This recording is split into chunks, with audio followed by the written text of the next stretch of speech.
कुर्सी पे बैठने वालों को जमीन की अहमियत याद रहे, सच दिखाते हैं हम। सच का सामना में आपका एक बार फिर स्वागत है। आज हारून अंसारी अस्पताल में क्या हादसा हुआ? आज हारून अंसारी हॉस्पिटल में एक बहुत शर्मनाक हादसा हुआ। बहुत शर्मनाक हादसा हुआ जो पूरी मालेगांव शहर के लिए शर्म की बात है, और उससे ज़्यादा यहाँ के जो मौजूदा जो अपने आप को लीडर बोलते हैं उनके लिए शर्मनाक बात है। सबसे मेन चीज़ ये हुई कि एक लेडीज़ की एक पैसेज के अंदर डिलीवरी हो गई। डॉक्टरों की सिर्फ नहीं काम करने की वजह से, कि काम नहीं करना इसकी वजह से एक लेडीज़ आज सुबह में 9:30 बजे हॉस्पिटल के अंदर आती है। 9:30 बजे हॉस्पिटल में आती है। हॉस्पिटल में उसको इस तरीके से टहलाया जाता है, एक सिस्टर के कहने के ऊपर उसको ओपिनियन दिया जाता है और उसकी डिटेल्स सिस्टर के कहने पर ले करके और उसको ऊपर भेज दिया जाता है। ऊपर एक डॉक्टर ऑन ड्यूटी होती है, वो डॉक्टर वो लेडीज़ को नहीं देखती है और ना कोई वरिष्ठ उसको वहाँ पर देखता है। तो ये सबसे ज़्यादा ख़राब बात है मालेगांव शहर के लिए। मैंने उस वक्त जब ये हादसा पेश आया, मैं उस वक्त वहाँ मौजूद था। मैंने शेख आसिफ साहब को फ़ोन लगाया कि साहब ऐसी ऐसी बात है। शेख आसिफ साहब ने असलम भाई को भेजे। असलम भाई को मैंने बोला कि साहब देखो असलम भैया ऐसा ऐसा हुआ है और ये मैटर है और इसके अंदर ये लोग इसमें है। इसके अंदर बेसिक बात ये है कि भाई डॉक्टर लोग कब अपनी हरकतें छोड़ेंगे। ये रिफ़र करना, इस तरीके से रिक्शा में डिलीवरी हो जाना, तो पैसेज में डिलीवरी हो जाना, एम्बुलेंस में डिलीवरी हो जाना, ये कब बंद होएगा। चलो आज अच्छा हुआ कि भला के शेख आसिफ साहब को मैंने फ़ोन करा तो उन्होंने ऑन द स्पॉट कमिश्नर को फ़ोन लगाए, मगर शहर में कमिश्नर नहीं होने की वजह से, शहर में कभी कमिश्नर रहा होता तो बहुत सारी मामलात ये आगे बढ़ सकते थे। मगर आसिफ भाई ने असलम भाई को भेज करके ये मामले का पूरा संज्ञान लेने लगाए कि भाई असलम भाई देखो जा कर के क्या हुआ। फिर मैंने असलम भैया को पूरी डिटेल बताया बात की कि भैया ऐसा ऐसा हुआ। वहाँ पैसेज में वो लेडीज़ का पर्दा लगा के डिलीवरी की गई।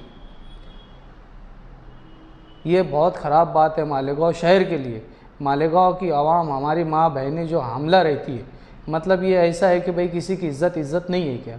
ये डॉक्टर किसी की इज़्ज़त नहीं करना चाहते क्या?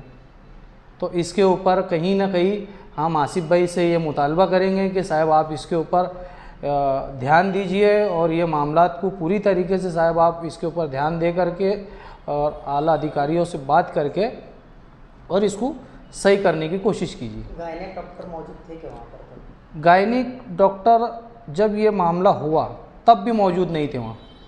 गायनिक डॉक्टर मेरी मालूमात के हिसाब से 11 बजे हॉस्पिटल में उनकी एंट्री होती, जबकि उनका ड्यूटी टाइम सुबह 8 बजे से लेकर के 2 बजे तक के। वहाँ कभी गायनिक डॉक्टर होता तो ये सारे मामलात भी नहीं होते थे। ठीक है, गायनिक नहीं था, जो जूनियर थे वो भी तो नहीं काम कर रहे थे।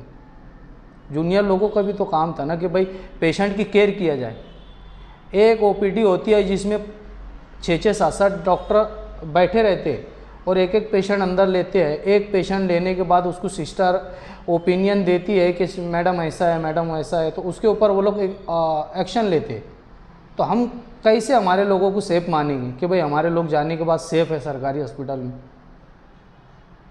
तो बच्चे की हालत कैसी है? बच्चा तो फ़िलहाल में अभी एडमिट है। बच्चा एडमिट है और वो लेडीज़ भी बहुत ज़्यादा नाजुक थी, परेशान थी। वो वजह से बच्चे को एडमिट करना पड़ा। और ये वजह से बच्चा एडमिट करना पड़ा कहीं ना कहीं कि जो हरकत वहाँ पर हुई है और जो चौराहे के ऊपर जो पेशेस के अंदर पब्लिक के सामने डिलीवरी हुई, ये बहुत ख़राब बात है। बच्चे को मजबूरी पे ले जा करके एडमिट करना पड़ा। हॉस्पिटल के किस जिम्मेदार को आप जिम्मेदार ठहराते हैं अपने? मैं वहाँ के सबसे मेन चीज़ जो है, वहाँ के जो मेडिकल ऑफिसर है उनने ये चीज़ की जिम्मेदारी लेना चाहिए। उन पे कानूनी कार्रवाई होगी? बिल्कुल होना चाहिए कानूनी कार्रवाई, और जो संबंधित डॉक्टर था उस वक्त उसके ऊपर कार्रवाई होना चाहिए। अभी कहाँ पर है वो लेडीज़ और बच्चा? लेडीज़ तो फ़िलहाल अभी घर पर है और बच्चा जो है समर्थ हॉस्पिटल में एडमिट है। तुम्हारा नाम क्या है? मेरा नाम फ़िरोज़ कुरैशी। और आपके क्या संबंध रहे? मेरे पेशेंट के संबंध ये थे कि मेरे दोस्त की साले की घरवाली थी, इसीलिए मेरे वार्ड नंबर 18 से मैं आता हूँ। इसीलिए मुझे जब मालूम पड़ा तो मुझे जाना पड़ा वहाँ पर, और मैंने जा कर के पूरी मालूमात लिया और ये सारी चीज़ें मेरे सामने आई। आप वहाँ पर देखे मतलब? मैं उस स्पॉट पर मौजूद था।